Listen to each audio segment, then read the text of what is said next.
Herkese selam. YouTube kanalıma hoş geldiniz. Bugün sizlere yıllarca ilk günkü tazeliğini koruyan, asla bozulma ekşime olmayan şahane bir yöntemle çok güzel bir salamura yaprak tarifi vereceğim. Daha önce tarifimi deneyenler çok memnun kalmıştı. O yüzden mutlaka denemenizi tavsiye ediyorum. Öncelikle pazardan alıp getirdiğim yaprakları poşetin içerisinde bekletmeden hızlıca tezgahımın üzerine aldım. Eğer poşetin içerisinde bekletirseniz kendi sıcaklıkları ile yapraklarınız kavrulup üzerinde yanıklar oluşabilir. İkincisi, hemen seçmeye başladım. Gördüğünüz gibi güzel olan yaprakları seçmeye çalıştım. Yapraklarımızı seçerken dikkat etmemiz gereken şey, birincisi uzaktan baktığınızda görüntüsü açık yeşil renkte görünüyorsa demek ki o yapraklar uç yapraklardır ve sarma için uygundur. Eğer koyu yeşil renktelerse demek ki uygun değildir. İkincisi, damarlı olup olmaması. Yaprağı ters çevirdiğinizde zaten görürsünüz. Eğer damarları çok kalın ise o yaprakları seçip ayırın mutlaka. Kesinlikle sarma için uygun değildir. Üçüncüsü ise elimizle sıkıştırdığımızda eğer yapraklar eski elastik halini alıyor ise demek ki yapraklarımız yine sarma için uygundur. Eğer yapraklar elinizde sıkıştırdığınızda üzerinde çatlaklar oluşuyorsa, kırılmaya başlıyorsa demek ki kövrektir. Yani eski yapraktır. Onu kesinlikle kullanmanızı tavsiye etmiyorum. Ardından yapraklarımı tezgahın üzerinde gördüğünüz gibi altılı veya 12'li gruplar haline getirdim. Ve bu şekilde bol suyun içerisinde yıkayarak bir bezin üzerine seriyorum. Eğer yapraklarınızı daha büyük, yani çok büyük kavanozların içerisinde salamura yapacaksanız bu kısımlarını asla kesmenize gerek yok ve tamamını kesmiyoruz. Sadece uçlarından yarısına kadar kesiyorum. Gördüğünüz gibi tamamını kestiğinizde yapraklar o canlılığını, güzelliğini kaybedebiliyor. Tabi salamura da çok önemli değil ama kesmemenizi özellikle tavsiye ediyorum. Kesmezseniz çok daha güzel bir şekilde bozulmadan uzun süre saklayabilirsiniz. Sadece yarısını kestim ki yapraklarımı sararken yırtmasın.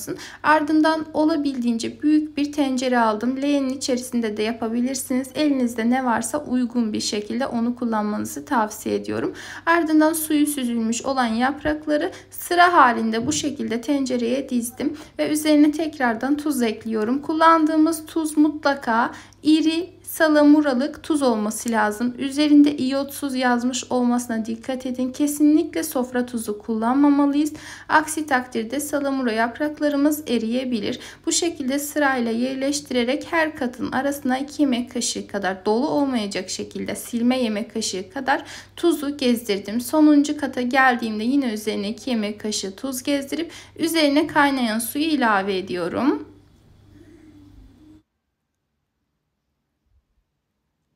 Yapraklarımızın üzerine ne kadar fazla su eklersek ekleyelim yine de hafif olduklarından dolayı yüzeye çıkarak hava ile temas etmeye başlayacaktır. Hava ile temas eden yaprakların kararmaması için üzerine mutlaka ağır bir şey yerleştirmeliyiz.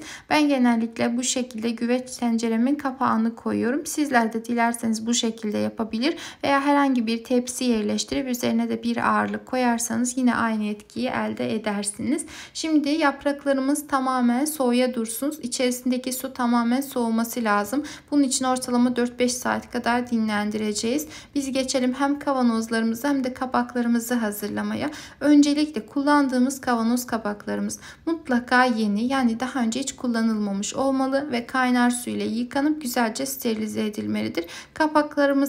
Kavanozlarımızın ise ağız kısımlarına dikkat etmeliyiz ve kaynar suyun içerisinde güzelce yıkayıp kurulamalıyız. Bu arada yapraklarım 4-5 saatin sonunda suyu tamamen soğumuş. Kendisi de gördüğünüz gibi sapsarı ve çok güzel. Şimdi içerisindeki suyun tamamını süzerek yapraklarımı basmaya hazır hale getiriyorum. Ben genellikle bu şekilde sararak hazırlıyorum. Eğer çok daha iri kavanozlara yapacaksanız, yani büyük 5 kiloluk kavanozlara veya bidonların içerisine basmayı düşünüyorsanız sadece 2'ye katlayarak da hazırlayabilirsiniz.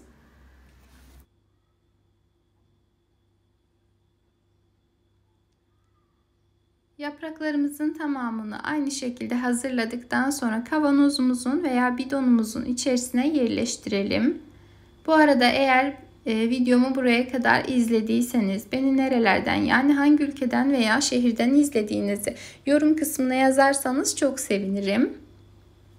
Ve de sizlerin de kullandığınız farklı salamura yöntemleriniz veya yaprak basma yöntemleriniz var ise onları da yorum kısmına yazabilirsiniz. Hem benim hem de takipçilerim için farklı fikirler oluşmuş olur.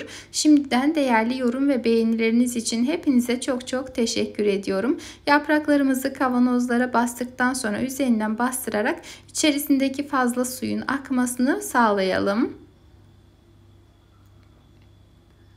Ardından her yarım kilogramlık kavanozun üzerine yarım tatlı kaşığı veya bir dolu çay kaşığı kadar tuz ilavesi yapalım. Ve saplaklardan kestiğim yarı saplakları, yani saplakların yarısını atmadım. Onları da bu şekilde kavanozlarımın üzerine yerleştiriyorum. Bu şekilde yaptığınızda eğer kavanozunuz hava alırsa bile asla bozulma olmayacaktır. Yani iyi vakumlanmamış olsa bile bozulmayı engelleyecektir. Hem de yaprakların daha ekşi ve lezzetli olmasını sağlayacaktır. Genellikle her zaman salamurayı bu şekilde yapıyorum. Sizlere de mutlaka tavsiye ediyorum. Tamamını, yani kavanozlarımızı hazırladıktan sonra üzerine kaynar su ilavesi yapalım. Ve içerisindeki havanın, yani o boşluğun kalmaması adına bu şekilde bir kaşığın arkasıyla o boşlukları dolduralım. Tekrardan kaynar su ilavesi yapalım. Ve son olarak kapaklarımızı da hızlıca kapatarak vakumlama işlemimizi tamamlayalım. Bir kere kapatıyoruz, tekrardan açıp ikinci kez bir daha kapatıyoruz. Bu yöntemle çok sıkı bir şekilde kapanıp hızlıca vakumlanacaktır. Ve ardından kavanozlarımızı ters çevirerek tamamen soğuyana kadar bu şekilde dinlendirelim. Ortalama 4-5 günün sonunda görüntüsü bu şekilde oldu. Kesinlikle ve kesinlikle ne akma ne bozulma, herhangi bir şey söz konusu değil. Yıllarca denediğim, çok beğendiğim ve de deneyen herkesin memnun kaldığı bir yöntemdir. Gerçekten ilk günkü tazeliğini koruyacak ve de yapraklarınız çok ama çok lezzetli olacaktır. Mutlaka sizlerin de denemenizi tavsiye ediyorum. Eğer beğendiyseniz emeğime saygı olarak videomu beğenebilir, yorum yazabilir, kaydedebilir ve de görmesini istediğiniz arkadaşlarınız ve sevdiklerinizle paylaşabilirsiniz. Yepyeni videolu tariflerimde tekrardan sizlerle görüşmek ümidiyle. Kendinize çok çok iyi bakın. Allah'a emanet olun.